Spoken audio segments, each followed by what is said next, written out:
The last slivers of daylight slipped behind the rooftops when Evan Marshall lit the final row of candles on the Thanksgiving table. The soft glow shimmered across polished silverware and the carefully brined turkey he had spent the afternoon perfecting. It should have felt like a triumph. Instead, the room vibrated with a quiet tension that clung to the air like humidity before a storm. Laura stood near the kitchen doorway, arms folded, watching him with an expression caught between exhaustion and restraint. She had barely spoken since morning. Evan told himself the silence would thaw once guests arrived, but every clatter of a plate reminded him of the conversation they never finished. He had told her he expected an apology. She had refused. As he adjusted a crooked napkin, he felt her eyes on him. "You missed one," she said, pointing to a candle still unlit. Her voice wasn't sharp, but cool enough to sting. He lit it without responding. "You're really going to ignore me tonight?" "I'm not ignoring you," he said, still facing the table. "I'm trying to make sure dinner isn't a disaster." "It already is." Those 3 words dug under his skin. He turned to meet her eyes. For a moment, neither spoke. A car door slammed outside.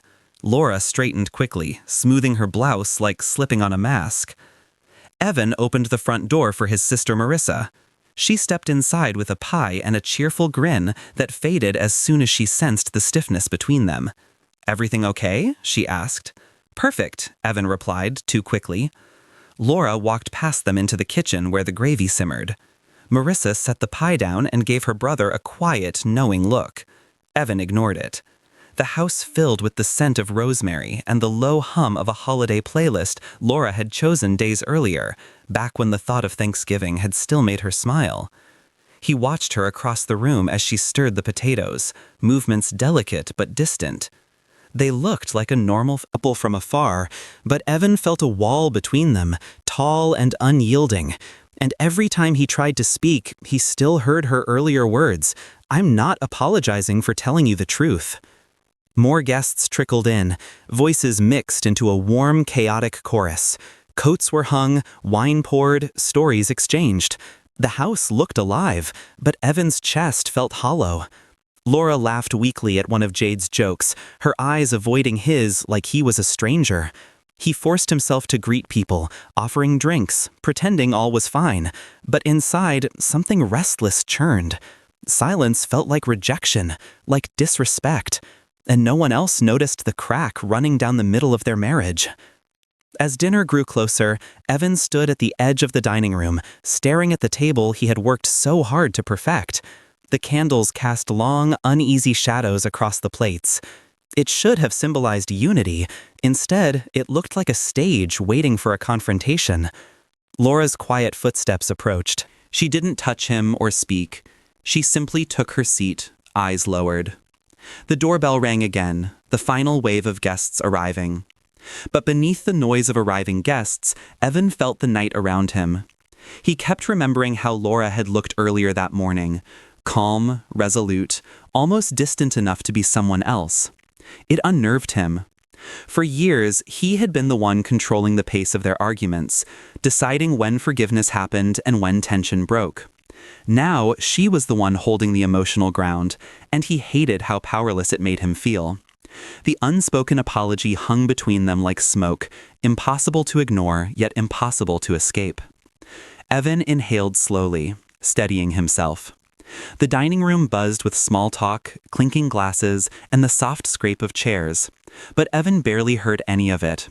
His eyes kept drifting toward Laura, who sat at the far end of the table beside Jade, smiling politely, laughing when appropriate, pretending everything was normal. Pretending he wasn't there. From where he sat, he could see how carefully she avoided his gaze.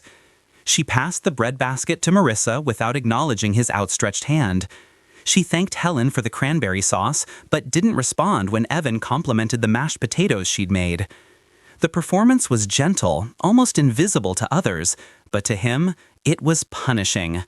He leaned toward Marissa and whispered, "She's giving me the silent treatment." Marissa's fork paused halfway to her mouth. "Maybe tonight isn't the night to talk about it," she muttered back. "Just let it go, Evan." He clenched his jaw. Let it go. Easy for her to say. She hadn't been the one insulted, dismissed, pushed aside. Laura had wounded his pride, and she still wouldn't apologize. As the turkey was carved and plates filled, Evan replayed the conversation from 3 days earlier, the one that had started this entire Cold War. He had confronted her in the hallway after overhearing her on the phone with, "Jade." He didn't catch much, just a few words that made his chest tighten. "I can't keep pretending everything's fine." He'd demanded clarity. She'd brushed him off. He'd raised his voice. She'd raised hers. But when he told her she owed him an apology for how she spoke to him like he was nothing, she had only shaken her head and whispered, "I'm not apologizing for telling you the truth." The truth. She still wouldn't say what that meant. Across the table now, Laura took a sip of wine, her fingers trembling faintly. If anyone else noticed, they didn't show it. Jade kept talking animatedly about work, unaware, or pretending to be unaware, of the heavy silence pooling around them. Evan cleared his throat. "Laura," he said softly, "can we talk later?" Her fork paused, hovering over her plate. For a moment, he thought she might finally meet his eyes. Instead, she murmured, "We'll see," then turned back to Jade. "We'll see. Not yes, not no, just another dismissal." Helen, oblivious to the tension, launched into a story about Evan's childhood, something about a school play and spilled glue. Laughter erupted around the table. Evan forced a small smile, but inside, his frustration thickened. He watched Laura reach for her water glass, her wrist brushing against Jade's. They exchanged a look, gentle, sympathetic, protective. It made Evan feel like an outsider in his own marriage. What had Laura told Jade? Why was she choosing someone else's ear over his? A knot formed in his chest, tightening with every passing minute. The dinner dragged on, a blur of clattering dishes and half-finished conversations. When dessert was served, pumpkin pie and something Marissa called accidental apple crumble, Laura excused herself, stepping into the hallway with Jade close behind. Evan waited 10 seconds before following. He found them near the staircase. Laura's voice was low, breaking slightly. "I can't tell him tonight," she whispered. "Not with everyone here. It'll ruin everything." Jade touched her arm. "You can't keep hiding it." "I know," Laura breathed, "but I'm scared." Evan felt the blood drain from his face. Scared of what? The floor creaked beneath his weight. Laura whipped around, startled, wiping at her eyes. "You okay?" he asked, trying to sound calm. She nodded too quickly. "Just needed a breather." Evan looked at Jade, then back at Laura. "We'll talk later," he said. And this time, she didn't argue, but she didn't agree either.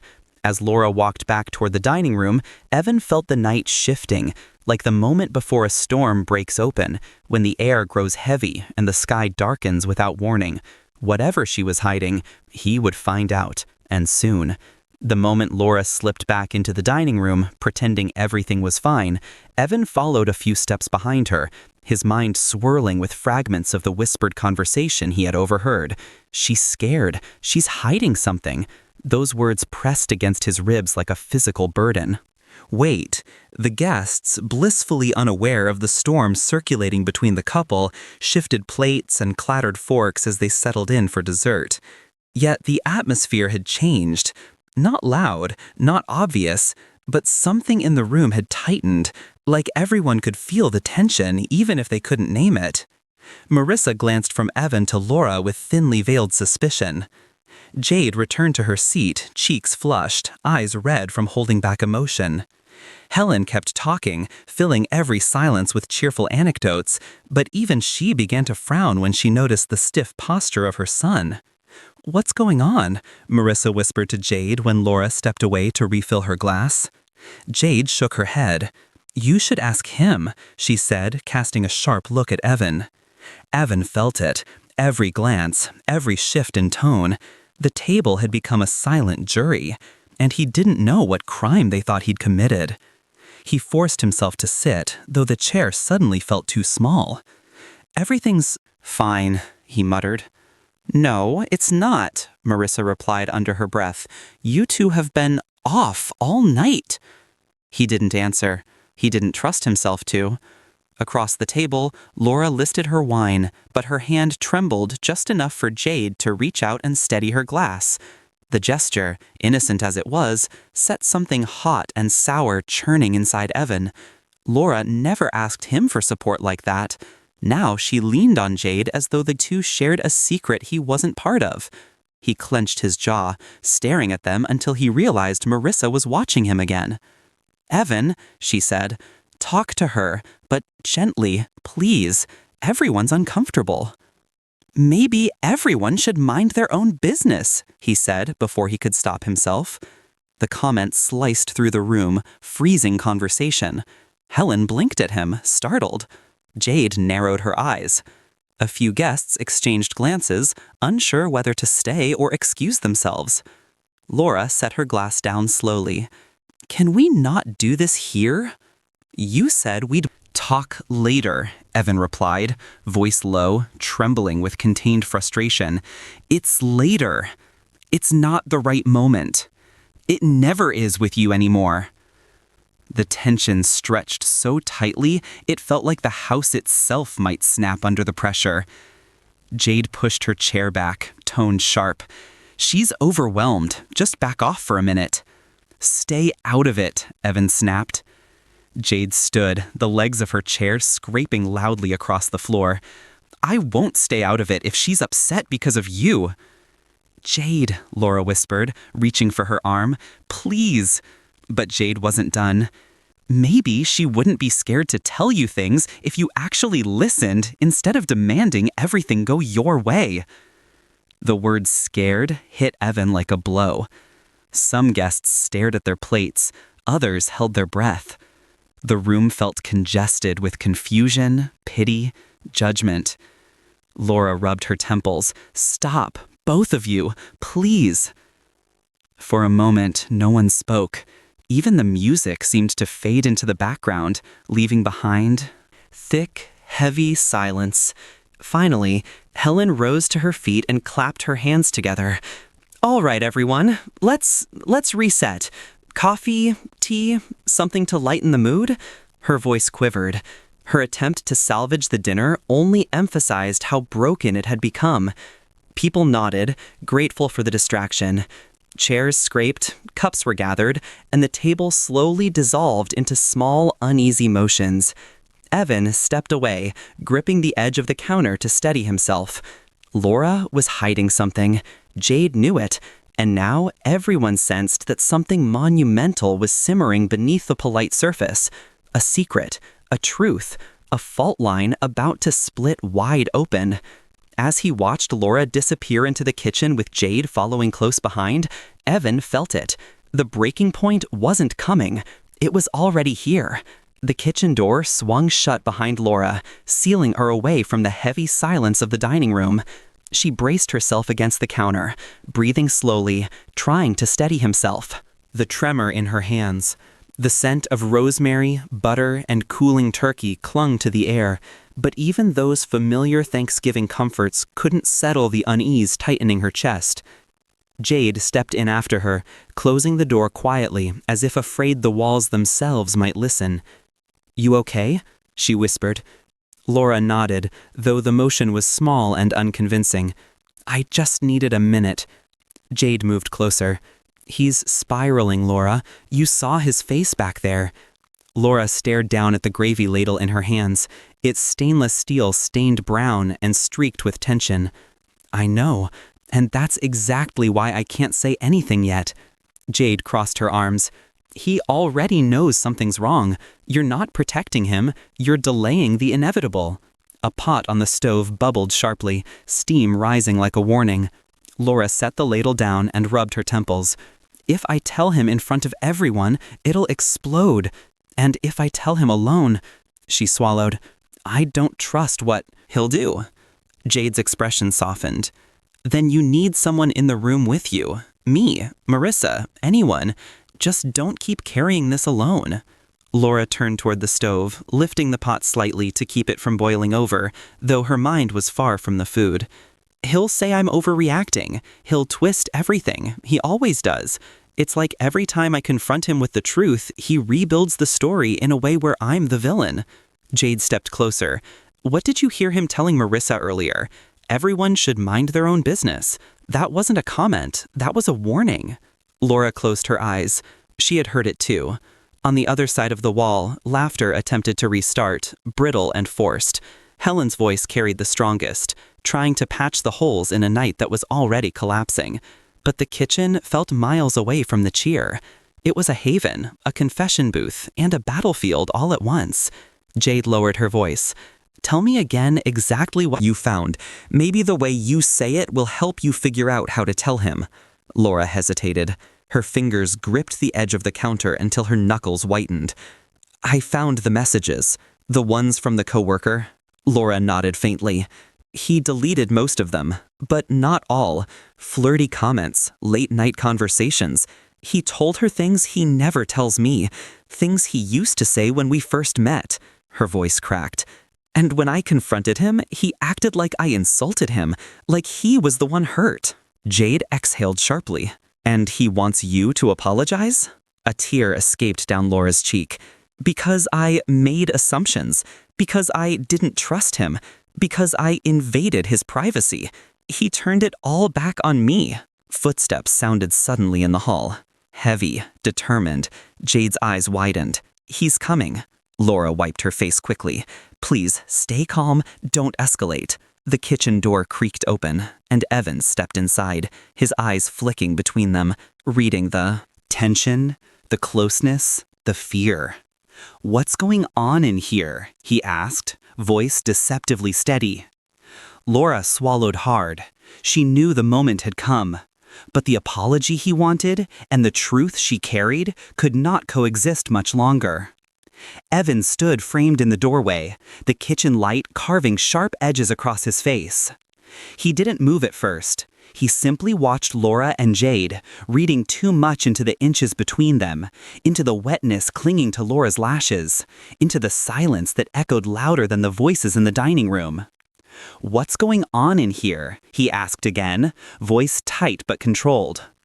Laura straightened, brushing her palms against her jeans as though smoothing invisible wrinkles. Nothing, she said softly, just talking. Evan's eyes narrowed. Talking about what? Jade exchanged a look with Laura, then answered before Laura could. She needed a break. The night's been tense. You know that. I wasn't talking to you, Evan said. The words slid out like blade, and Jade stiffened, crossing her arms. But Laura stepped slightly forward, subtly placing herself between them.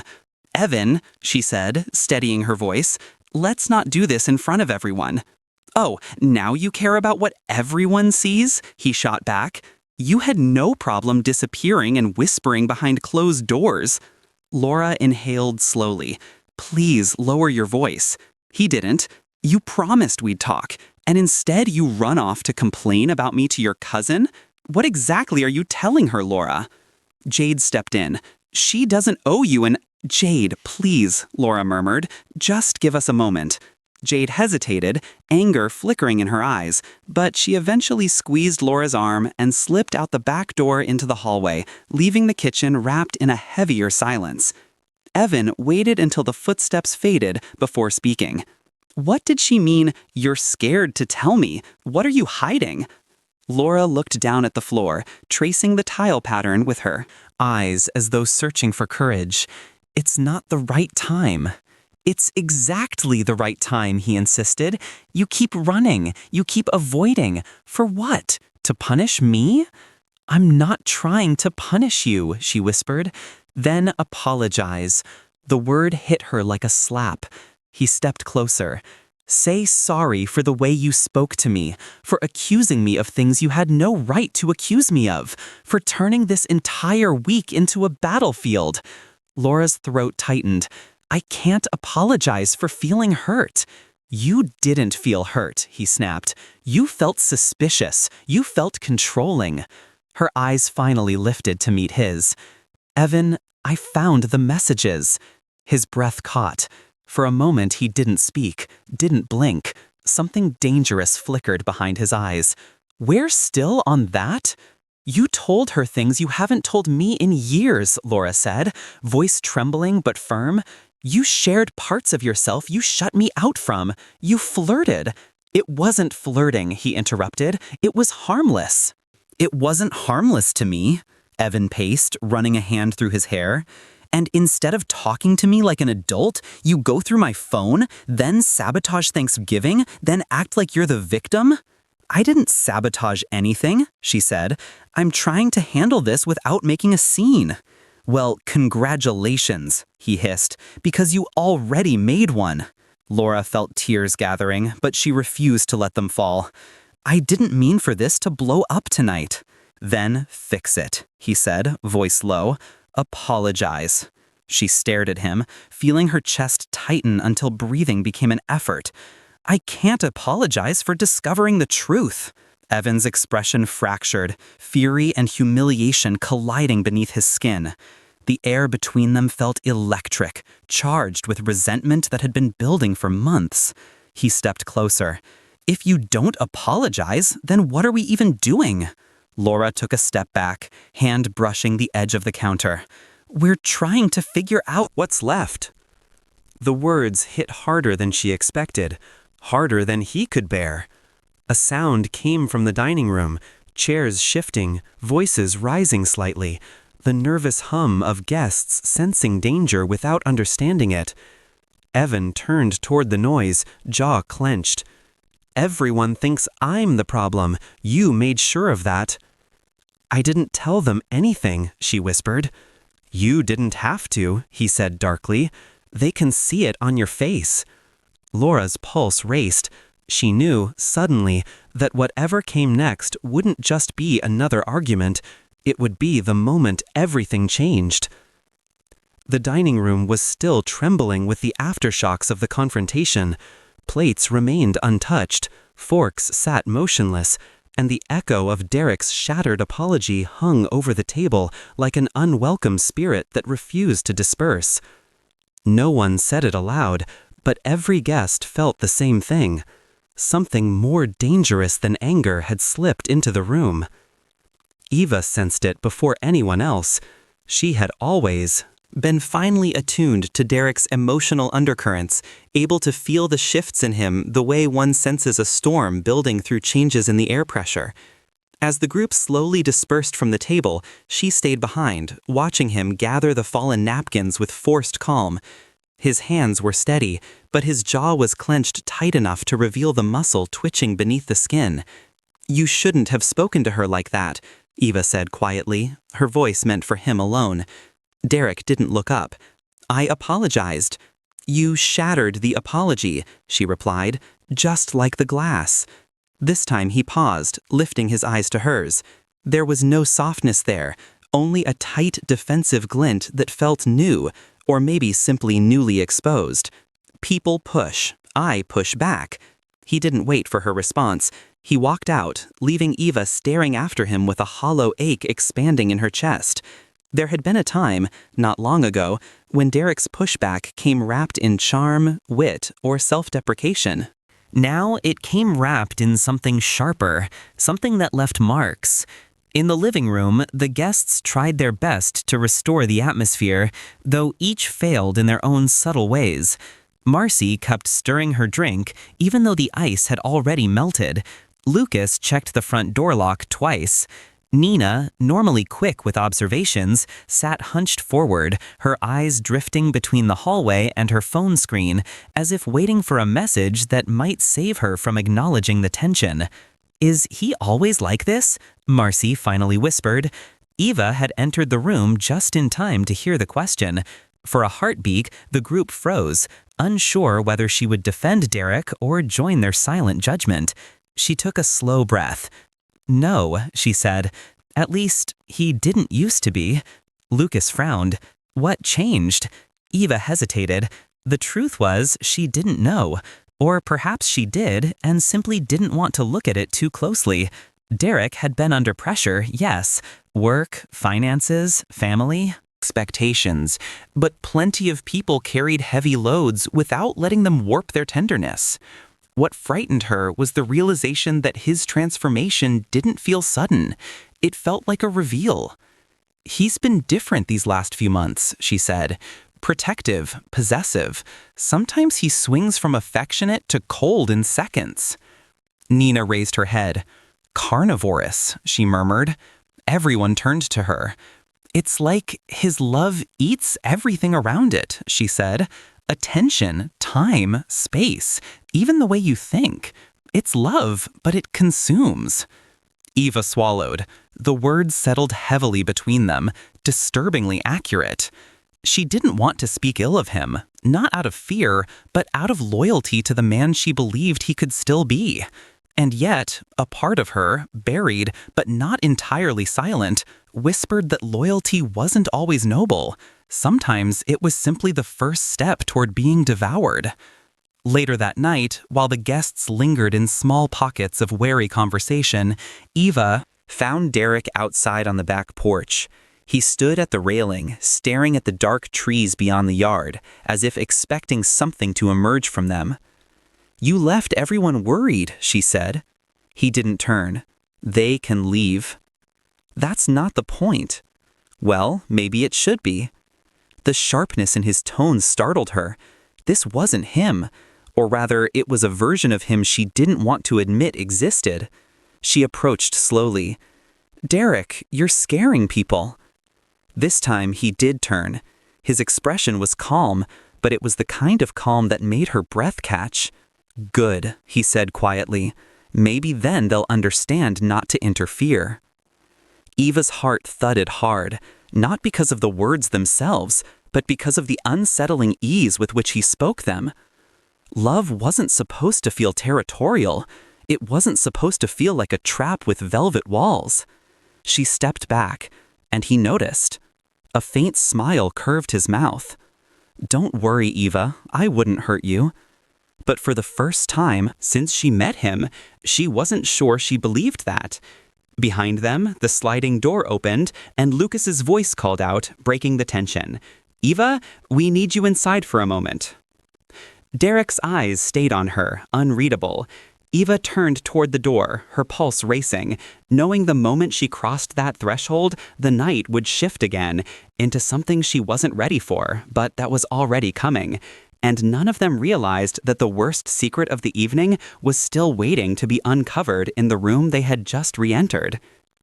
Eva stepped back into the house with Lucas close behind her, her heart still hammering from Derek's quiet, unsettling words on the porch. The warm light of the dining room should have been comforting after the cold tension outside, but something in the air had shifted, again. The guests were gathered in a loose semicircle, their faces rigid with concern, curiosity, and a subtle fear none dared acknowledge aloud. "What's going on?" Eva asked. Glancing from Marcy to Nina to the untouched plates still resting on the table. Nina stepped forward. "We think something's wrong in the kitchen." Eva blinked. Of all the things she expected, another argument, a confession, a fresh wave of tension, that was not on the list. She moved past them and pushed the kitchen door open. Inside, the room was still, almost too still, as if the house itself were holding its breath. The counters were clean, the stove quiet, the dishes neatly arranged. Nothing looked out of place, except for the dessert plates Derek had prepared earlier. 6 plates arranged on the island like a ceremonial offering. Each one held a slice of the decadent chocolate torte he had promised as the final course. Eva approached them slowly. "What am I supposed to be seeing?" Lucas pointed. "The smell." Only then did she notice it. Sweet, rich chocolate, layered with a faint, unfamiliar bitterness. Not enough to alarm an untrained nose, but enough to raise suspicion in someone who felt tonight had already taken too many dark turns. Marcy folded her arms tightly. "We didn't touch it. Something feels off." Eva's first instinct was to defend Derek.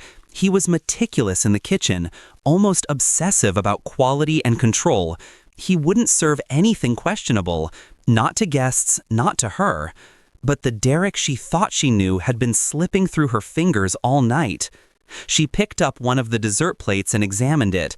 Nothing looked strange. No discoloration, no odd texture, no obvious cause for alarm. And yet, she couldn't ignore the heaviness that had settled over the room. "Where is Derek?" Nina asked quietly. Eva swallowed. "Outside." Lucas raised an eyebrow. "And the last time we saw him, he was not exactly stable." Eva didn't argue. She set the plate down and took a steadying breath. "Let's not jump to conclusions. He might have used a new ingredient or something. I'll ask him." But when she pushed open the porch door again, Derek was gone. The night was silent. No footsteps on the deck, no rustling in the yard, no sign he had moved in any direction. Just emptiness. "Derek?" she called. No answer. A cold coil of worry curled in her chest. She re-entered the house, trying to keep her voice even. "He's not there." Lucas moved toward the sliding door with a guarded look. "Eva, we need to take this seriously. Something's not right." Eva clenched her jaw. She hated how easily fear was spreading through the group, like they were all caught in the same invisible trap. But she couldn't dismiss the feeling either. Not with Derek's sudden disappearance, not with the strange atmosphere, and not with the haunting bitterness beneath the dessert's sweetness. Marcy shifted uneasily. "Maybe we should leave. Just call it a night." "Maybe," Eva murmured. "But first, let me try calling him." She dialed Derek's number. The phone rang 3 times before going to voicemail. She tried again. Same result. The guests exchanged looks, silent, uneasy agreements forming in the space between them. Nina exhaled shakily. "Eva, I think the final course isn't the dessert. I think he's planning something else entirely." Eva stiffened. "You're letting paranoia talk." "Maybe," Nina said. "Or maybe I'm the only one saying what everyone else is thinking." Before Eva could respond, a sudden clatter echoed from the far end of the kitchen. Everyone jumped.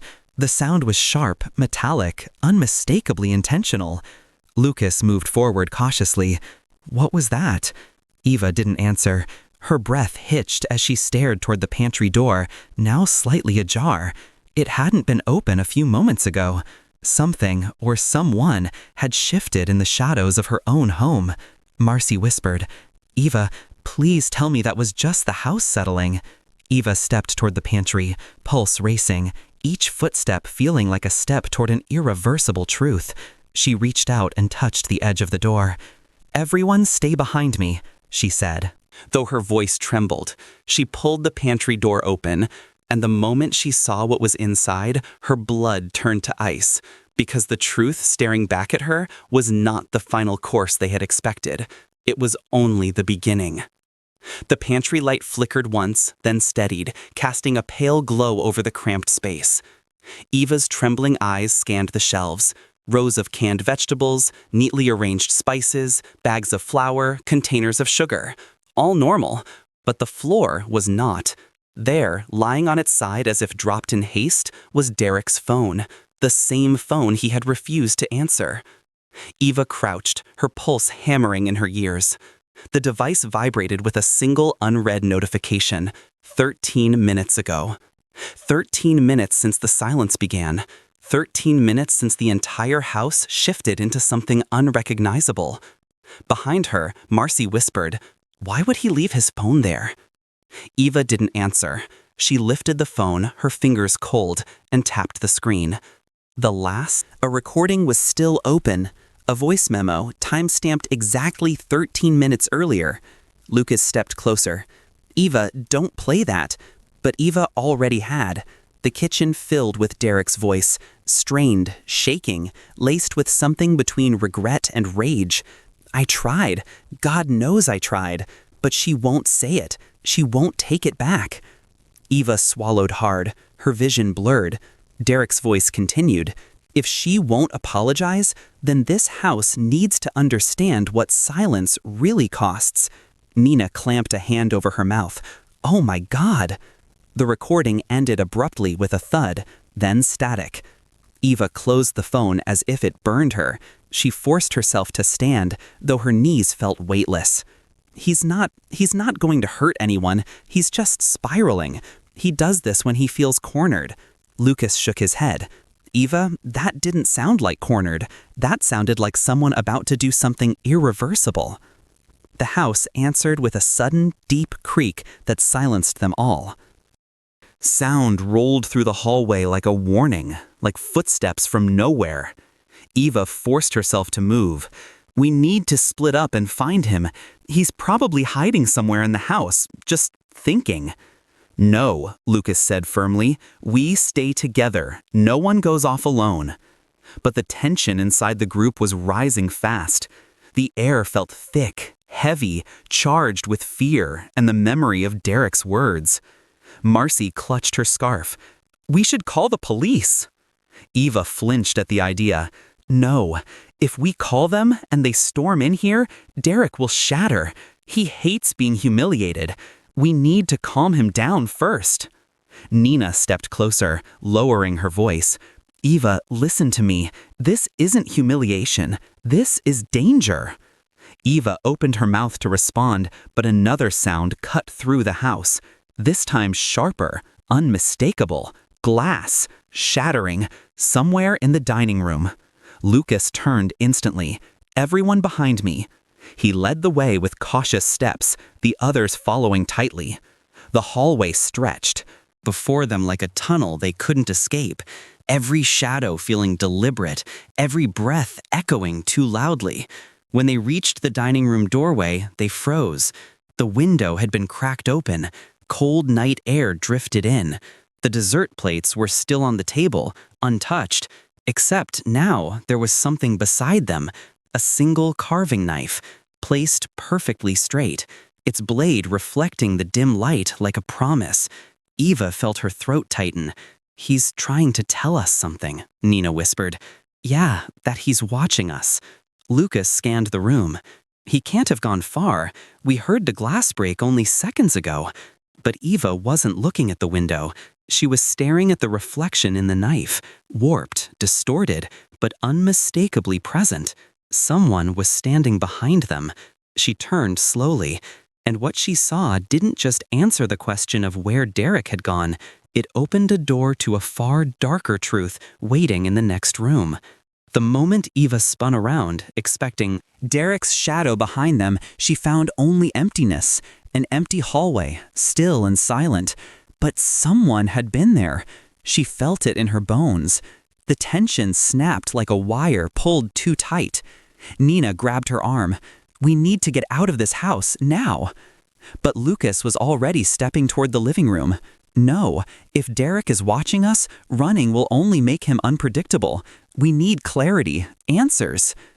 Eva followed reluctantly, her mind racing. Derek's phone, the recording, the shattered glass, the knife arranged like a message. Everything pointed toward a man who had crossed a line, yet she still felt the old instinct to shield him, to explain away the danger. Then the sirens pierced the night. Everyone froze. Marcy looked at Eva, wide-eyed. "Did you call them?" Eva shook her head. "No, I didn't." Lucas muttered, "Neighbor must have heard the glass break." Within seconds, red and blue lights flickered across the windows. Heavy footsteps pounded toward the front door, and powerful knock echoed through the house. "Police, open up!" Lucas exhaled sharply. This might be the only way this night doesn't end in something worse. Eva swallowed, torn between dread and relief. She moved toward the entryway and opened the door slowly. 2 officers stepped inside. Officer Hale, tall and broad with a clipped voice, and Officer Ramirez, calmer but sharp-eyed. Their presence made the house feel smaller somehow, like the walls had pushed closer. Hale surveyed the room. "We received reports of a disturbance. Who's the homeowner?" Eva raised her hand weakly. "I am." "Your name?" "Eva Hartman." Ramirez's gaze swept the living room. "We'll need everyone to stay where they are. Where's Derek Hartman?" Eva hesitated. "We don't know. He left the porch about half an hour ago." Hale stiffened. "Is he armed?" No one answered at first. Then Lucas stepped forward. Possibly. He left a knife on the table, intentionally. Hale exchanged a look with Ramirez. Ma'am, we... The guests exchanged anxious glances. Nina clutched her hands to her chest. Marcy lingered near the wall like she might collapse. Ramirez gestured to the dining room chairs. All of you, sit tight. We'll speak with each of you one at a time. Eva felt herself being ushered toward the hallway. Her legs moved on autopilot, like she was drifting through a dream she couldn't wake from. The officers led her to the study, closed the door behind them, and suddenly the rest of the world was gone. An interrogation room, inside her own home. Hale stood beside the desk. Mrs. Hartman, when was the last time you saw your husband? Eva clasped her shaking hands. He was on the porch. He wasn't himself.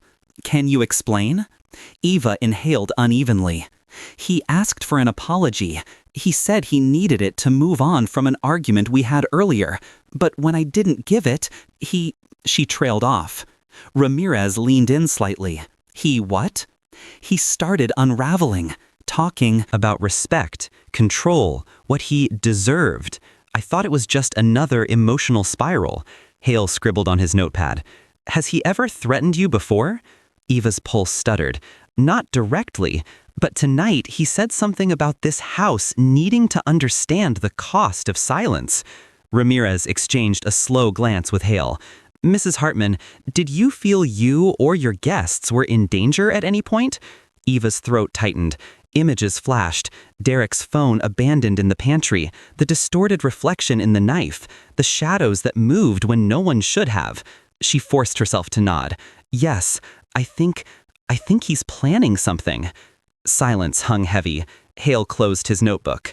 We need to locate your husband immediately, for everyone's safety, including his. But before Eva could respond, a crackling voice came over Hale's radio. Unit 12, we found movement behind the property, possible male subject heading toward the shed. Eva's heart slammed against her ribs. The shed, Derek's private space, locked, off limits to her, a place he guarded like a vault. Ramirez stepped toward the door. Mrs. Hartman, stay here. We'll update you as soon as we have eyes on him. But Eva surged forward. No, wait, you don't understand. If he's inside that shed, then whatever he's planned, it's already in motion. Hale paused mid-step. What do you mean? Eva's voice cracked. Because the shed isn't just where he hides, it's where he prepares. Outside, the officer's footsteps thundered toward the backyard, and Eva knew the next 13 minutes would decide everything. The night had become a taut wire stretched across the house, and Eva could feel it vibrating through every wall.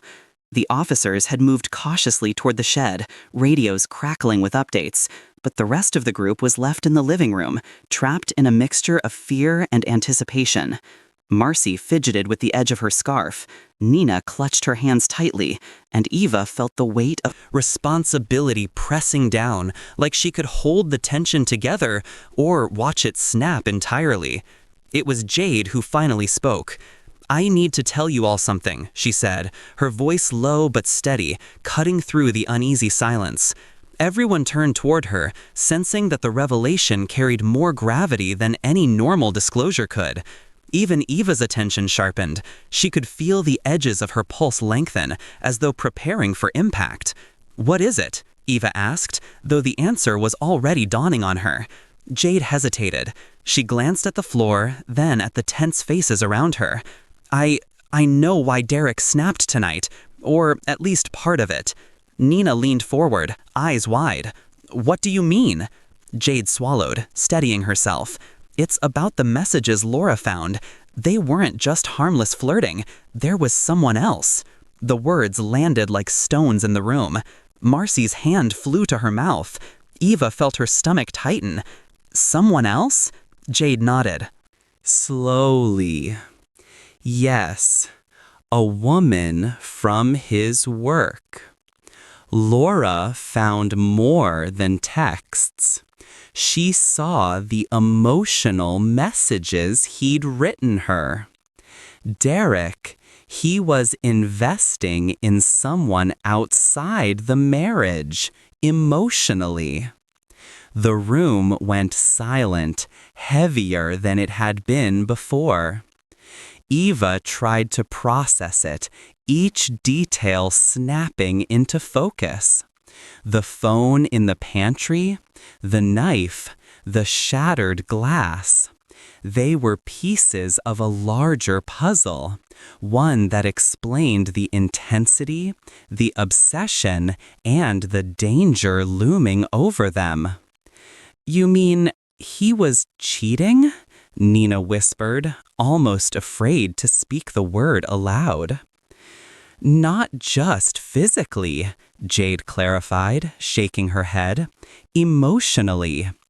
Every message, every late-night call, every whisper he had to someone else. Laura never saw the full scope. That's why she wouldn't apologize. That's why he's spiraling. He feels exposed, humiliated, and he can't control it anymore." Eva's chest ached. She had suspected Derek's obsession, his volatility, but Jade's revelation made it undeniable. He wasn't just a man demanding an apology. He was a man unraveling at the seams, cornered by the consequences of his own choices. Marcy's voice trembled. "So all this, the fear, the tension, was because of her and Laura?" Jade shook her head. "Not just them. It's the combination. The truth coming to light, the inability to manipulate it, the pressure of everyone watching. It created a perfect storm. That's why he left the porch. That's why he disappeared into the shed. He needed to reclaim control, or at least he thinks he does." Eva clenched her hands, her nails biting into her palms. The weight of the revelation settled like a stone in her chest. Everything made sense now. The recordings, the knife, the pantry, Derek's erratic behavior. But it also meant the danger was far from over. Jade looked at Eva, her gaze unwavering. "We need to act carefully. If he's in that shed, he's not thinking clearly. We have to approach this knowing exactly what we're dealing with. Secrets like these don't just destroy trust, they destroy the people who discover them." Eva nodded slowly, swallowing hard. She could feel the night tightening around them, the walls of the house closing in, and she knew that whatever came next, they would step into the eye of Derek's storm, and no one could predict what would come out on the other side. The courtroom was packed, the air thick with anticipation, tension, and the scent of polished wood. Outside, reporters clustered with cameras and microphones, hoping for a glimpse of Derek Hartman, the man whose Thanksgiving spiral had become headline news. Inside, every seat was taken. Family, friends, and curious onlookers sat rigid, waiting for the proceedings to begin. Eva's palms were clammy, her heart thumping like a drumbeat that wouldn't stop. She scanned the room. Marcy sat a few rows ahead, legs crossed tightly, twisting the edge of her scarf. Nina leaned back, expression pale, eyes darting from the bench to the jury box. Jade, who had seemed calm in the house, now looked fragile, hands folded so tightly they trembled. And there at the front stood Derek, flanked by his attorney, his expression unreadable. His eyes, cold and calculating, seemed to pierce through everyone. The judge entered, and the room immediately rose. Silence fell, heavy and complete. Derek's voice didn't break the quiet as he answered to his name, but Eva could feel it vibrating through the air. This was more than a man on trial. This was a reckoning. The prosecutor began, detailing the events of that night, recounting in meticulous detail the escalating tension, the fear, and the deliberate threats made by Derek. Every word seemed to hammer into Eva's chest. She could see flashes of that night, the shattered glass, the abandoned phone in the pantry, the knife left as a message, the cold, unyielding calculation in Derek's eyes. When it came time for witness testimony, Laura stepped forward first. Her hands shook as she took the stand, voice cracking slightly as she recounted the emotional manipulation, the confrontations, and the threatening phone messages. Every word, every hesitation painted a picture of a man whose obsession had eclipsed reason. Derek remained still, almost statuesque, as if he were watching a play that didn't concern him. But Eva could see it, the faint twitch in his jaw, the subtle flare of nostrils, the hand resting briefly on the edge of the podium as if restraining himself. Next was Jade, whose revelation about Derek's emotional infidelity added another layer to the story. Her words were precise, careful, but her eyes betrayed the unease she had carried for months. The jury listened intently, scribbling notes, leaning forward as if trying to parse the human chaos behind the cold facts. The defense tried to twist the narrative, framing Derek's behavior as misunderstood stress and emotional miscommunication. But every attempt fell short under the weight of the evidence and the vivid, raw testimonies of those who had lived through the night. Eva watched from the gallery, gripping the edge of the bench. She realized, with a chill that ran down her spine, that the courtroom was not just judging Derek, it was also measuring the cost of silence, of secrets, and of human obsession left unchecked. The reality of what had occurred that night could no longer be hidden. When it was over, the room seemed to hold its breath. Even the jury members, scribbling last notes, paused. Outside, the storm of cameras and reporters awaited, but inside, there was only a quiet sense of anticipation. Eva felt a trembling in her chest as she looked at Derek, who now stood, preparing to give his own testimony. The man who had controlled the night, who had orchestrated fear, was now facing the scrutiny of the law, powerless against the truth he had spent so long manipulating. The courtroom had become more than a place of procedure. It was a crucible, a stage where secrets were exposed and lives would be forever altered. Eva exhaled slowly. She knew that what happened next, when Derek finally spoke, would be another earthquake, one that could shake every remaining foundation of trust and safety they thought they had left. The house was quiet now, but it was not the comforting silence of nightfall. It was heavy, oppressive, like the walls themselves were holding on to every memory, every argument, every shattered expectation of that fateful Thanksgiving. Eva walked slowly through the dining room, her fingers brushing the edge of the polished table where so much had unraveled. The scent of rosemary, turkey, and cinnamon still lingered faintly in the air, but it was tainted now, a reminder that the holiday had ended in chaos rather than celebration. The guests had left, some in tears, others still shaken, each carrying their own version of the night with them. Marcy had hugged Eva tightly before retreating to her car, whispering, "It'll be okay." Nina had refused to look at the kitchen, her eyes fixed instead on the front door, as if leaving quickly could erase the memory of the terror she had witnessed. Jade lingered the longest, silent, her gaze wandering from the empty chairs to the unwashed dishes, trying to process the revelation she had shared and the consequences it had unleashed.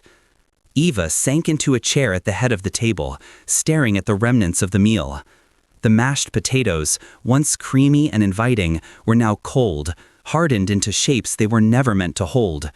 Cranberry sauce, once bright and festive, had dulled. The turkey sat untouched, its golden skin dull under the dim overhead light. The house felt abandoned, but it was far from empty. Memories clung to the corners. Arguments, silences, and the tension that had escalated into something no one could have predicted. She thought of Derek. Where had he gone after the officers had taken him into custody? What words had left his lips as he was led away? She did not know, and the not knowing gnawed at her, more bitterly than any accusation or fear. She had watched him spiral that night, witnessed the culmination of obsession, control, and betrayal. But even as she recalled the moments of terror, she understood something fundamental. The danger had not only been in what he did, but in what everyone had ignored before it came to a head. Eva stood and moved toward the kitchen, her footsteps slow, deliberate. She opened the pantry door and looked at the shelves, now orderly and untouched, as if nothing had happened at all. Yet she remembered.